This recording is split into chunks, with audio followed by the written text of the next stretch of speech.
네, 보살님께서 이제 대형견을 입양해서 키우는데 이게 대형견이다 보니 산책을 할 때 힘이 굉장히 많이 들고 긴장을 많이 하신다고 했어요. 그러면서 이제 보살님은 그 개가 논두렁에 들어가지 말라고 이제 계속 훈련을 시키고 절대 그러면 안 된다고 이제 생각을 하고 있는데 갑자기 개가 논두렁에 들어가서 많이 이제 지저분해져서 나왔는데 그 순간에 화가 굉장히 많이 났다고 하셨어요. 최근에 본인이 그렇게까지 화가 크게 난 적이 없었는데 정말 화가 크게 일어났고 그래서 그때는 아무것도 하지 않고 그냥 가만히 그 화를 지켜봤다라고 하셨습니다. 그때 뭔가 날카로운 화살이 계속 이렇게 들어오고 나가는 듯한 그런 느낌이 들었고 그러면서 이 화라는 것이 상대도 해치고 결국 나도 해치는 것이구나 라고 하는 것을 다시 한번 뚜렷하게 느끼게 되었다라고 하셨습니다. 그러면서 이제 집에 돌아와서도 계속 수행을 하면서 도대체 왜 그때 그렇게 화가 크게 났는지에 대해서 궁금해하면서 계속 지켜보니까 내가 이건 이렇게 하면 안 된다라고 하는 미리 정해놓은 곳이 있었기 때문이라는 것을 알게 되었다라고 하셨습니다. 그리고 이 경험을 계기로 해서 이제 가족들한테 뿐만 아니라 무슨 물건이라든지 일상의 아주 사소한 일에도 정해놓은 것들이 굉장히 많고 그래서 거기에서 일어나는 소소한 번뇌들이 많다라는 것을 새롭게 알게 되는 계기가 되었다라고 하셨습니다. 네, 그 강아지한테 고맙다고 하셔야겠네요. 덕분에 많이 배웠다고. 그죠? 왜냐하면 보살님께서 그동안 한참 수행이 잘 됐고 마음의 상태가 굉장히 좋으셨어요. 잔잔하게 그냥 고요하고 평온한 상태가 계속 유지가 되고 있었기 때문에 아마도 그랬기 때문에 이번에 그 화가 본인한테 굉장히 더 충격적일 수 있어요. 그러니까 예전에 마음의 상태가 안 좋을 때 화가 막 자주 일어나고 거친 화도 막 많이 일어나고 그랬을 때는 아마 지금 정도의 화는 큰 화라고 생각을 안 했을 수 있어요. 이게 항상 이게 상대적인 것이거든요. 크다 작다라고 하는 건 관념이잖아요. 항상 강하다 약하다라고 하는 건 상대적인 거예요. 관념적인 것이에요. 한번 생각해 보세요. 예전에 부사님께서 다른 일 때문에 집안에 어떤 다른 되게 중요한 일 때문에 굉장히 마음의 질이 안 좋았을 때 그때 그 일어났던 그 마음의 화, 그 상대에 대해서 사람에 대해서 일어났던 화와 이 강아지에 대해서 일어났던 화를 비교하면 사실은 이 강아지에 대한 이 화가 훨씬 약했을 거예요. 그렇지만 그동안 최근에 한동안 마음의 상태가 굉장히 좋았기 때문에 지혜 힘이 굉장히 좋았고 그래서 그 결과로 이제 번뇌가 일어나는 일이 별로 없었기 때문에 상대적으로 더 이제 강하게 느껴졌다라는 거 일단 그 부분이 있고요. 그래도 어쨌든 제가 오늘 본문에서 한 내용도 계속 그거지만 그 번뇌든 뭐든 뭐가 일어나더라도 우리가 그걸 바르게 지켜보고자 하는 의도가 있을 때 이제 그 노력이 바르게 될 때, 바른 견해와 함께 그런 바른 의도가 있을 때는 어떤 식으로든 뭔가 배울 수 있다라는 거. 그걸 그 대상을 통해서, 그 수행을 통해서. 이거에도 마찬가지인 거죠.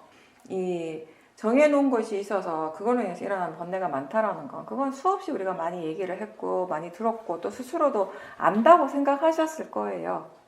근데 이번 기회를 통해서, 내가 별건 아닌 거 정말 그거 남들이 들으면 별거 아니에요. 개 키우는 사람이 그냥 우리 개가 대형견이 논두렁에 들어가면 저기 몸이 너무 더러워져서 씻기가 내가 너무 힘드니까 거기 못 들어가게 해야지. 왜 그렇게 생각하는 거 그거 뭐 별거겠어요, 그죠? 근데 정말 별거 아닌 그 하나의 생각, 그 한 생각이 있었기 때문에 그 결과가 이제 며칠 전에 보사님께서 이제 크게 이제 화가 나는 그런 결과가 일어나게 되는 것이고 그거를 이제 전체적인 마음에서 일어나는 것들을 전체적으로 이렇게 다 볼 수 있는 그런 그 힘이 지켜보는 쪽에 힘이 있으니까 이제는 그게 원인이 돼서 이렇게 화가 크게 났구나 뭔가 미리 이건 이렇게 돼야 된다라고 정해놓은 것이 있으니까 또 이렇게 화가 나는구나 라고 하는 것에 대한 또 더 분명한 이해가 생겼어요. 보살님 말씀하신 대로 제가 이렇게 정해놓은 곳이 있다라고 하는 거, 어떤 뭔가 되게 중요한 거, 큰 것을 얘기하는 것이 아니에요. 사실 큰 거, 큰 일은 당연하고요. 아주 소소한 것들 다 있어요. 우리 마음이. 정말 이런 것까지 마음이 이렇게 생각하고 있나? 이런 사소한 것까지 마음을 이렇게 정해놓은 것이 있구나라고 느끼게 되는 거, 알게 되는 건 결국 우리가 수행을 통해서거든요. 수행을 하지 않는다면 어떻게 알겠어요? 수행을 하지 않는다면 우리는 그냥 대체로 이런 식으로 생각해요. 당연히 그렇다라고 생각해요. 당연히 그렇게 되어야 하는 게 당연하지 않은가라고 믿는 것이죠. 근데 이제 지금은 그 당연하다라는 것이 없어졌어요. 당연하다라는 것이 없어지고 그 대신에 마음이 지금 이렇게 생각하는구나. 마음이 이렇게 정해놓은 것이 있구나 라고 그렇게 이제 알게 되고 그렇게 받아들이게 되는 것이죠. 그렇게 받아들이기 때문에 우리가 이제 다른 원인과 결과에 대한 이해도 생기게 되는 거예요. 당연히 그렇게 되는 것이 당연하지라고 생각할 때 우리가 거기에서 어떻게 원인과 결과에 대한 이해가 생기겠어요. 그죠? 당연히 그렇게 되어져야 돼 라고 하는 생각과 믿음이 있다면 그 결과에 대해서 우리는 생각을 하게 돼요. 그리고 그 결과가 당연하지 않은 것에 대해서 화가 나게 되는 것이거든요. 근데 그 결과가 당연한 결과가 아니라는 것만 알면은 화가 안 날 수가 있다라는 것이에요. 그렇게 되는 것이 당연한 게 아니라는 것만 이제 이해를 하게 되면 이제 화가 안 일어난다라는 것이죠. 근데 그 화 밑바닥에는 뭐가 있겠어요? 아까 본문에도 얘기했지만 바로 탐심이 있는 것이에요. 우리가 피해야 할, 우리가 조심해야 될 양극단이 함께 있는 것이죠. 그 보살님이 원해서 개를 키우게 된 건 아니지만 다른 식구들이 너무 간절하게 원하니까 키우게 되셨고 이제 그러면서 보살님께서 할 수 있는 것만 해야지라고 하지만 이게 개라고 하는 존재가 살아있는 생명체이기 때문에 뭔가 이렇게 딱 정해놓은 대로 가지를 않아요. 그렇지 않겠어요? 생명인데. 그죠? 하다못해 동물이 아니라 꽃을 하나 키워도요. 이거 내가 딱 정해놓은 것하고 달라요. 저는 완전히 꽃 키우는데 완전히 망손이에요. 뭐라 이렇게 꽃이나 식물을 키우는 건 완전히 저도 왜 그런지 모르겠어요. 선인장도 죽어버리고 뭐든지 내 손에 들으면 다 죽어요. 그래가지고 진짜 키우면 안 될 것 같아요. 근데 사실은 저도 되게 열심히 키웠거든요. 심지어 예전에는 그 화분 조그만 화분 몇 개 갖다 놓고 그 날짜까지 다 이렇게 카렌다에 이렇게 기록해가면서 언제 물을 줘야 되는지 자꾸 잊어버릴 수 있으니까 언제 물을 줘야 돼 이런 까지 다 이제 정해놓고 이렇게 하는데 이게 근데 죽더라고요 결국에는. 저는 왜 그런지 도대체 이해가 안 돼요. 그때 그건 왜 죽었는지 정말 이해가 안 돼요. 하라는 대로 다 했어요. 제가 인터넷 찾아보고 하라는 대로 다 했는데 결국은 죽었어요. 근데 옆에 있는 다른 스님이 그때 이제 똑같이 그걸 사서 키웠는데 너무 잘 키웠어요. 그래서 보니까 그 관심이 있는 거예요. 그거에 대해서. 관심이 있다라고 하는 건 정이 있는 거예요. 애정이 있어요. 근데 저는 원래 좀 그런 거 싫어하는 거예요. 별로 좋아하지 않는 거예요. 근데 한번 키워볼까? 그 마음을 내가지고 했는데 관심이 없으니까, 정이 없으니까. 근데 이게 부사님도 아마 제가 이 얘기를 하는 이유는 그 개와 보내는 시간이 점점 좀 더 길어지고 그 개에 대해서 이제 애정이 점점 생기며 할 수 있는 것들이 점점 늘어날 겁니다. 처음에는 이만큼 할 수 있는 것, 난 할 수 있는 것만 해야지 하는데 이제 중요한 건 할 수 있는 것들이 늘어나게 돼요. 뭐 때문에? 애정이 있어서. 이제 점점점 그렇게 되는 것이죠. 이제 그 마음들을 이제 또 지켜봐야 되는 것이고. 그 대형견을 키울 때는 포기해야 되는 부분들이 많아요. 네, 그런 것들을 이제 키우면서 또 보살님 스스로 이제 배워가는 거죠. 생명체 하나를 이제 내가 책임지고 보호하고 키운다고 하는 건 보통 일이 아니에요. 제가 예전에는 아무것도 모를 때는요, 혼자 사는 분들, 개 한 마리 키우면 좋지 않냐고, 이런 말을 함부로 했거든요. 개를 키우면 심심하지도 않고, 또, 막 함께 있으면 외롭지 않고, 치매도 잘 안 걸린다니까. 근데 제가 개를 몇 년 키워보니까, 특히 이렇게 큰 개를 키워보니까, 저는 지금은 누가 개 안 키우던 사람이 개를 키울까 이런 얘기하면, 절대 키우지 말라는 얘기예요. 그게 정말 우리가 생각하는 것과 실제로 이게 다르기 때문에 너무나 이렇게 많은 것들을 우리가 책임을 져야 되기 때문에 개 스스로 할 수 있는 것이 거의 없고 인간이 다 이렇게 해줘야 되고 우리가 책임을 져야 되고 생명체에 대한 그 책임감이 갈수록 더 이렇게 좀 이렇게 생기기 때문에 그런 부분들에 대해서는 이제 보살님께서 계속 그 마음을 계속 지켜보면서 그 개를 향해서 일어나는 마음을, 그게 탐심도 일어나겠고 또 거기에 따른 또 진심도 일어나겠죠. 그런 것들을 계속 지켜보는 연습을 많이 하십시오. 그러면서 조금씩 보살님 스스로 어떤 이제 기준이 생길 거예요. 어떻게 해야 하는지에 대해서. 네, 어쨌든 그 걔를 통해서 또 이미 다 알고 있고 이해하고 있다라고 생각했던 부분들에 대해서도 또 새롭게 이해할 수 있게 된 거는 참 좋은 거죠. 고마운 일이죠. 네. 우리가 수행을 하고 있는 한, 바르게 수행을 하고 있는 한 우리는 언제든지 배울 수 있어요. 무엇을 통해서든지 배울 수 있고요. 네, 보살님께서는 며칠 전에 여행을 다녀왔는데 마음이 바깥의 대상들에 그렇게 빠지지 않고 끄달리지 않고 있다라는 것이 많이 느껴졌다고 하셨습니다.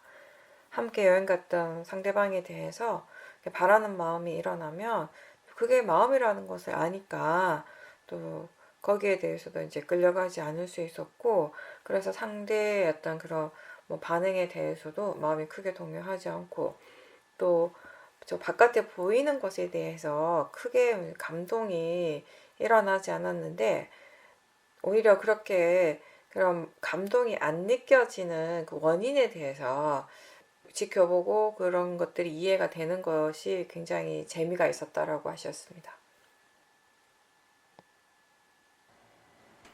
마음이 어느 정도 이제 지혜가 갖춰지게 되면 사실 어떤 상황에서든지, 그러니까 바깥쪽보다는 결국 자기 자신 쪽으로 향하는 그 마음의 힘이 굉장히 굳건한 상태가 될 수 있거든요.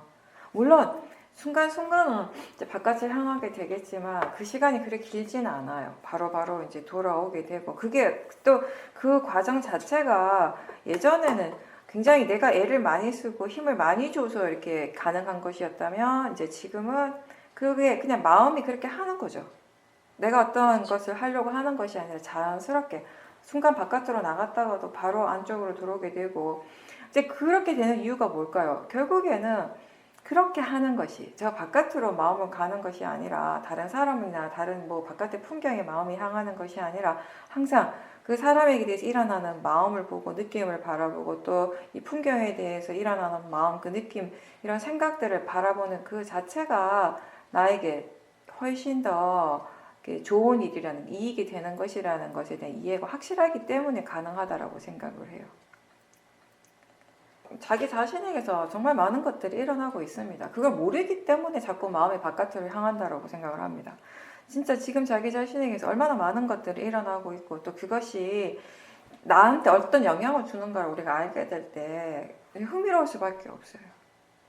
마음이 마음에 영향을 주잖아요. 그러니까 제가 표현을, 그 마음이 나한테 영향을 준다라고 표현을 하지만 결국 마음이 마음에게 영향을 주는 것인데, 그걸 이제 우리는 총체적으로 나라고 이제 그렇게 표현을 하니까, 그죠? 그래서 그 많은 것들이 매 순간순간 일어나고 있고요. 그게 그냥 단순히 일어나고 사라지는 것이 끝이 아니잖아요. 계속 그러한 것들이 서로 영향을 주고 받음으로 해서 그 결과물이 지금의 나의 이 모습인 거예요. 나의 어떤 성향이 되는 것이고, 내가 어떤 것을 좋아하고 또 반대로 어떤 것은 싫어하게 되는 것이고, 어떤 것을 원하고 있고 또 어떤 것들은 또 이제 거부하고 저항하는 마음이 일어나고, 그 모든 것들이 결국 우리가 이 마음을 볼 때 그것의 진정한 원인을 이제 이해를 하게 되는 것이거든요. 그리고 그 마음을 보고 진짜 이제 많은 이해가 생기게 되면 뭔가 좋아하고 싫어하는 마음, 그리고 뭔가 정해놓은 것들, 원하는 마음, 이런 것들은 약해질 수밖에 없어요. 근데 그런 것들이 약해졌을 때 내 자신이 편안해져요. 세상이 바뀌지는 않는데요. 내가 수면 열심히 한다고 해서 이 세상이 막 이렇게 전쟁이 막 갑자기 멈추거나 이러진 않잖아요. 근데 일단 우리는 우리 자신이 편안해지는 것, 충분하게 평온해지고 고요해지는 것을 이제 느끼게 되는 것이거든요.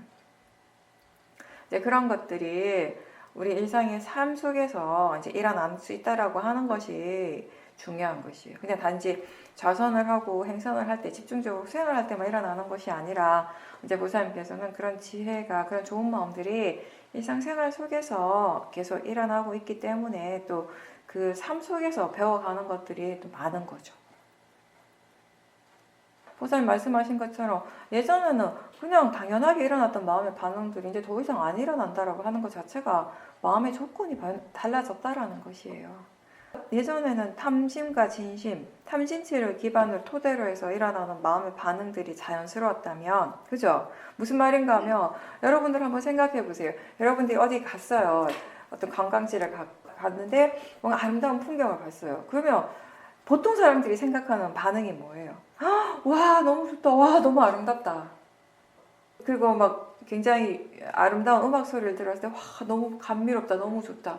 이런 반응들을 사람들은 당연하게 생각하죠. 근데 우리가 보는 건 뭐냐면 그런 마음이 무엇을 토대로 해서 일어나는가, 그런 생각들, 그런 느낌들이 어떤 마음을 토대로 해서 일어나는가에 대해서 우리는 관심을 가지는 거잖아요. 그랬을 때 그 생각, 그 느낌이 탐심의 생각, 탐심의 느낌이구나라는 걸 분명하게 알게 되면 이제 그런 탐심들이 점점 약해지게 되는 것이고, 나중에는 그런 탐심의 반응들을 이제 덜하게 되는 것이고, 안 할 수 있게 되는 것이에요. 탐심의 반응 대신에 이제 지혜가 거기에 일어나게 되는 것이에요. 사람들은 근데 또 이런 것도 있어요. 이렇게 수행을 안 하는 사람이거나 또 수행을 하지만 아직 그런 통찰지에 대한 경험을 별로 해보지 못한 사람들은 제가 이런 말을 할 때 이런 생각 하시는 분들이 있더라고요. 아니 막 그걸 좋아하고 막 느끼는 것이 행복 아닌가? 그게 행복인데 그거 없으면 심심하게 어떻게 살지? 라고 생각을 하시더라고요. 그렇게 생각하는 건 어쩔 수가 없어요. 그건 또 그 마음의 조건에서 그렇게 생각할 수밖에 없는 것이기 때문에 그렇게 생각하면 안 돼요. 그게 잘못된 거예요. 이렇게 말할 필요는 없는 거예요. 그렇게 생각하고 그렇게 믿는 그 마음을 또 대상으로 보는 게 수행인 거죠. 여기서는. 이런 생각하면 안 돼. 이건 탐심이야. 탐심으로 이렇게 생각하면 안 좋은 거야. 이게 아니잖아요. 마음이 이거 좋다고 생각하는구나. 이런 들뜸을 좋아하는구나. 여전히. 이런 느낌을 좋은 거라고 믿고 있구나. 그렇게 알아차리면 하는 거예요. 그렇게 할 때 그게 진짜 좋다, 그게 정말 행복이다라고 하는 그런 믿음이 조금씩 또 사라지게 되는 것이에요. 그러면서 이제 나중에는 그것과는 결은 다르지만 또 다른 행복이 있다라는 것을 스스로 깨닫게 되는 거죠. 그 새로운 행복을 더 가치를 두게 되고 그 행복을 더 이렇게 추구한다고 할까? 그 행복을 우리가 개발할 수 있는 쪽으로 노력을 하게 되겠죠. 나중에는. 네. 그러니까 무엇이 행복인가는 각자가 다 다를 수밖에 없어요. 왜냐하면 그 행복을 느끼는 그 마음이 다 다르기 때문에, 마음의 조건이 다르기 때문에. 근데 그 조건을 우리가 억지로 바꿀 수 있는 것이 아니잖아요. 마치 무상고 무아를 억지로 이해하라고 해서 이해할 수 없는 것처럼 무상고 무아를 전혀 이해하지 못하는데 뭐가 일어날 때마다 이건 무상이야, 이건 무아야. 아무리 내가 얘기한다고 그게 무상이 되고 무아가 됩니까? 아니잖아요. 무상고 무아는 그냥 100% 이해하는 것이 전부예요. 이해하지 못했을 때는 그냥 이해하지 못한 것일 뿐이에요. 그 이해한다거나 이해하지 못하면 안 된다거나 이렇게 강요할 필요는 없다는 것이거든요. 이해하지 못했지만 그렇지만 그 상황에, 그 상태에서 그 기반 속에서도 일어나는 것을 그래도 최대한 대상이고 자연적 이치라고 하는 바른 견해를 계속 일깨워주면서 계속 알아차리고 수행을 하다 보면 무상고 무아에 대한 이해가 생기겠죠. 그런 것입니다. 수행을 이제 계속 꾸준하게 하고 계시고 또 그걸 통해서 지혜의 힘이 많이 좋아지니까 마음의 조건이 바뀌었다라는 건 당연히 느끼는 건 아주 당연한 자연스러운 결과입니다. 근데 이제 그것을 이제 우리가 무엇을 통해서 알게 되는가 하면 지금 얘기한 것처럼 일상생활 속에서 이게 수많은 대상들이 일어나잖아요, 그죠? 그런 것들에 대해서 일어나는 마음의 반응이 전혀 이제 달라진다라는 거예요. 그걸 통해서 이제 우리가 내 마음이 이렇게 달라졌구나. 처음엔 그렇게 느끼죠. 이제 나중에는 내 마음도 아니라는 걸 알게 되고 마음의 조건이 이렇게 바뀌었구나라고 이해를 하게 되는 것입니다. 그게 이제 곧 자연적 이치를 이해하는 것이고요.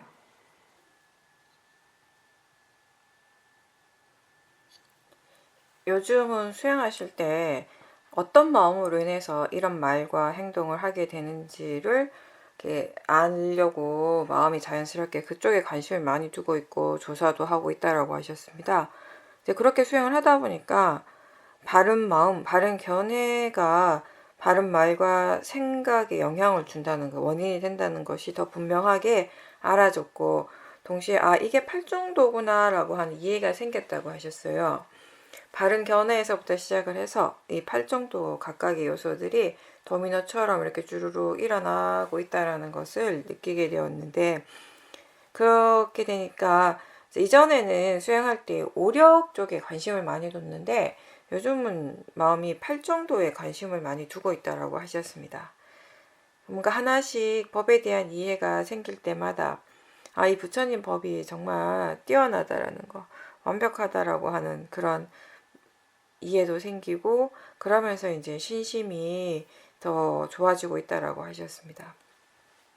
이제 보사님께서 평소에 한의원에 갈 때 가까운 이 도반을 거기서 만나가지고 이제 진료도 받고 그 도반이랑 법에 대한 얘기를 항상 나누고 하는 것을 오랫동안 하셨는데, 이제 그러다 보니까 요즘은 이 한의원에 가면 마음이 자연스럽게 수행을 잘 한다고 하고 있다라고 하셨어요. 그러면서 본인이 스스로 이렇게 돌아보면 아 나는 수행밖에 한 것이 없는데 바르게 알고자 노력한 거 그게 전부인데 요즘 이 마음의 결이 예전과 굉장히 달라져 있다는 거, 뭔가 마음의 조건이 확실하게 예전과는 달라졌다라는 것을 느끼고 있다라고 하셨습니다. 보살님이 말씀하신 본인이 한 거는 수행밖에 한 게 없는데 그게 제일 중요한 거죠. 그러니까 아마 제가 그 말씀의 의미를 이렇게 받아들여도 될 것 같은데, 그러니까 그렇게 표현하신 이유는 뭔가 예전에 처음 수행했을 때처럼 뭐 수행을 통해서 뭔가 이렇게 변하고 싶고 바꾸고 싶고 내가 어떻게 되어지고 싶고 이러한 욕심 없이 지금은 그냥 정말 순수하게 수행 그 자체를 할 뿐이라는, 그냥 수행에 대한 바른 노력, 수행하고자 하는 의도 이러한 것들이 그냥 수행을 할 뿐이라고 하는 그런 의미라고 저는 그렇게 생각을 하거든요. 그러니까 내가 하는 수행이 아니라 마음이 하고 의도가 하는 그 수행을 그냥 단지 그냥 할 뿐이에요. 그냥 다만 할 뿐인데 그것의 결과가 지금 이제 본인의 생활 속에서 많이 이렇게 예전과는 많이 달라지고 있다라는 것을 이제 느낀다라는 거예요.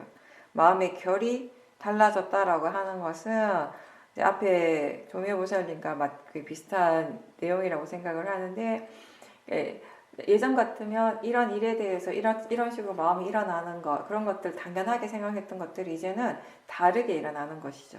예전과는 전혀 다르게. 이게 다르게 일어난다는 것이 뭐냐면 탐진치가 아닌 쪽으로, 예전에는 뭘 하더라도 이게 탐진치가 기반이 되는 그런 마음이 많이 일어났다면 지금은 그 오력이 기반이 되어서 일어나는 쪽으로 이제 많이 바뀌었던 것이에요. 그러니까 이 오력이 계속 우리가 삶 속에서 계속 이렇게 오력의 마음을 계속 개발해 나가면 결국에는 그건 지혜를 개발하는 일이에요. 사티, 사마디, 위리아, 신심, 지혜 이 5가지가 오력인데요. 근데 결국 이 5가지를 개발한다라고 하는 건 결국은 뭐예요? 지혜를 키워가는 일이다라고 이렇게 표현하는 것이에요. 그죠? 사티도, 사마디도, 위리아도, 신심도 결국에 뭐냐면 지혜가 일어나기 위한 조건이 되는 거예요. 조건이 되는 마음이에요. 그런 마음들이 다 이렇게 충분히 힘이 생기고 균형이 맞을 때 거기서 뭐가 개발되겠어요? 결국은 지혜죠. 그 지혜 힘이 좋다 보니까 이제 일상생활에서도 미세한 마음들을 계속 보게 되는 거예요. 그래서 보살님이 요즘 의도를 많이 보는 거예요. 의도를 많이 보시게 되니까 결국 이 모든 것들이 나하고 상관없이 마음에서 일어나는 거였구나라고 하는 이해가 더 깊어질 수밖에 없는 거죠.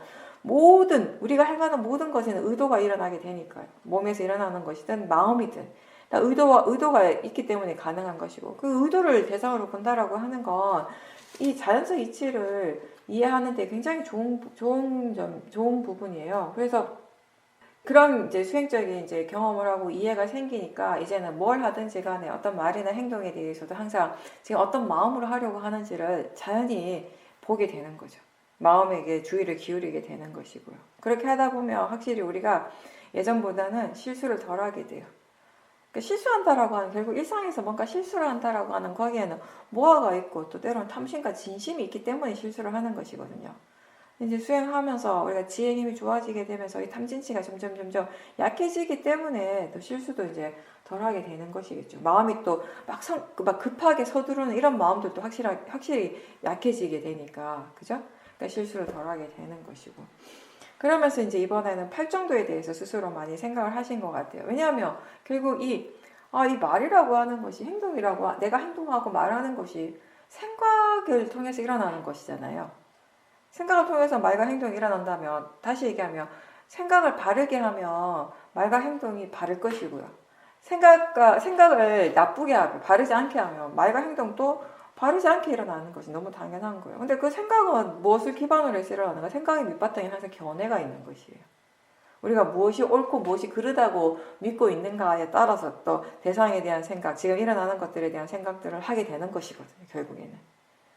그래서 바른 말, 바른 행위, 그리고 그걸 기반으로 해서 이제 우리가 살아가는 삶의 이런 방식에 있어서 바른 생계, 그리고 그 모든 것들이 가능한 것은 거기에 알아차림이 있고 알아차림이 이어지는 것, 바른 노력이 있기 때문에 가능한 것이에요. 그래서 바른 정신, 바른 알아차림, 이런 것들이 계속 지속이 될 때 우리 마음에는 바른 사마디가 삼마사마디가 생기게 되는 건 당연한 결과인 것이죠. 이런 식으로 이제 팔정도가 우리 일상의 삶 속에서 사실은 항상 일어나야 돼요.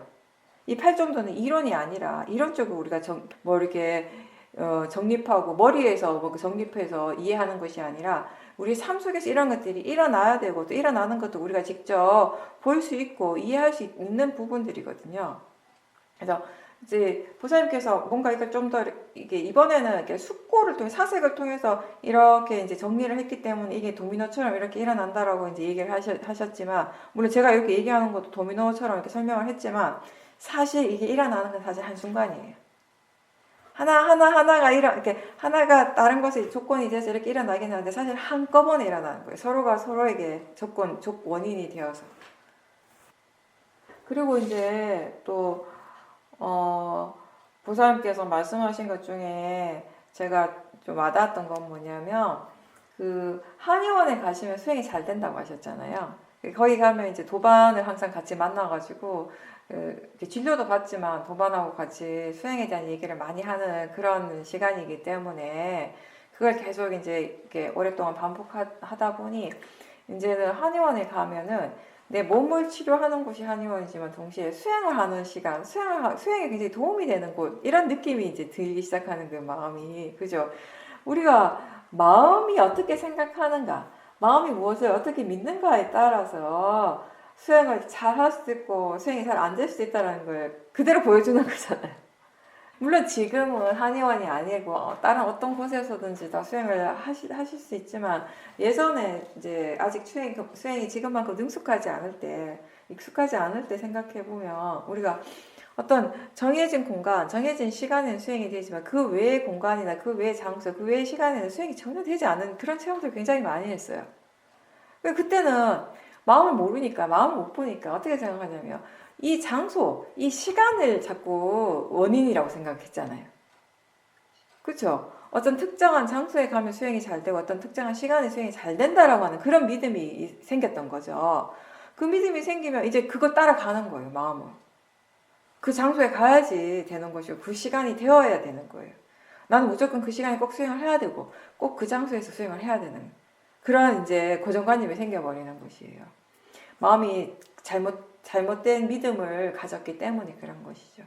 근데 지금은 그렇지 않잖아요. 왜냐하면 수행은 마음의 일이라는 것을 너무 분명하게 이해하고 있고, 그리고 수행이 잘 되고 안 되고는 어떤 장소나 시간과 같은 내가 어떤 자세로 앉아 있는가 이것과 상관없이 이 마음의 견해와 관련되는 것이라는 거, 그런 것에 대한 이해가 이제 충분히 있기 때문에 지금은 어떤 시간에 어떤 장소에서나, 물론 그때그때 따라 수행하는 마음의 질의 정도는 차이가 있겠지만 어떤 곳이나 어떤 장소에서나 어떤 시간에서나 수행을 할 수 있게 되는 것이에요. 그런데 이제 여러 반복되는 체험을 통해서 한의원에서는 좋은 도반을 만나는 시간이 무도반과 항상 수행에 대한 이 법담을 나누는 시간이 되어 왔기 때문에 이 한의원에 가면 수행이 더 잘 된다라고 한 또 이제 그런 믿음도 이제 마음이 또 생각도 갖고 있는 것이죠. 근데 한의원이란 장소 때문에 그런 것이 아니잖아요. 마음이 법에 대해서 더 많이 관심을 기울일 수 있기 때문에 그런 것이잖아요. 우리가 나 혼자 있을 때보다는 수행을 함께 하는 사람을 만나고 그 사람들과 함께 있을 때 마음이 어때요? 법에 대해서 더 자연스럽게 법에 대해 더 마음이 기울어지지 않던가요? 특별한 노력, 내가 혼자 있을 때보다 노력을 덜 하는데 마음은 자연히 법을 향하고 있어요. 그런 것과 같은 이치인 거죠. 그 도반이나 뭐 그 도반이 아니라도 수행을 함께하는 도반들을 꼭 한의원이 아니라 빵집에서 만난다 하더라도 그 빵집이 가면 그 빵집에서 수행이 잘 된다고 마음이 느끼는 것이에요. 함께 그 법에 대한 이야기를 하고 그런 과정에서 마음이 계속 법에 대해서 관심을 두고 있고 법에 집중을 하고 있기 때문에 수행이 잘 되는 것이죠. 그래서 우리가 마음이 어떻게 생각하고 어떻게 믿는가, 그게 결국 우리의 삶의 질, 우리의 마음의 질을 결정하는 것입니다. 그래서 무엇을 하든지 어떤 말을 하고 어떤 행위를 하든지 간에 지금 어떤 마음으로 이걸 하려고 하는지, 지금 견해가 어떤지 이런 것들을 우리는 먼저 점검을 하라고 하는 것이죠. 그런 것들이 우리의 마음의 질을 결정하는 진짜 원인이기 때문에 그 진짜 원인을 알았을 때 그 조건을 삶의 질을 삶의 질이 아니 마음의 질을 좋게 하는 진짜 원인, 그 진짜 조건을 우리가 바르게 이해하게 되면 그 다음에 마음이 뭘 하겠어요? 그 조건을 계속 유지할 수 있도록 또 노력을 하겠죠. 그런 식으로 이제 수행이 점점 더 좋아지게 되는 것이에요. 근데 반대로 아까 얘기한 것처럼 수행이 잘 되는 그 조건을 우리가 잘못 이해하게 되면 장소나 시간에다가 의미를 두게 되면 어떻게 되겠어요? 자꾸 거기에 집착을 하게 되는 것이고요. 그 전혀 정반대의 이제 결과가 나타나기 때문에 어떤 말이나 어떤 행동이든 또 수행이 잘 되고 안 될 때에도 그게 지금 내가 어떤 마음으로 수행을 하고 어떤 견해로 하고 있는지에 대해서 우리가 항상 알면서 하라고 얘기를 하는 것입니다.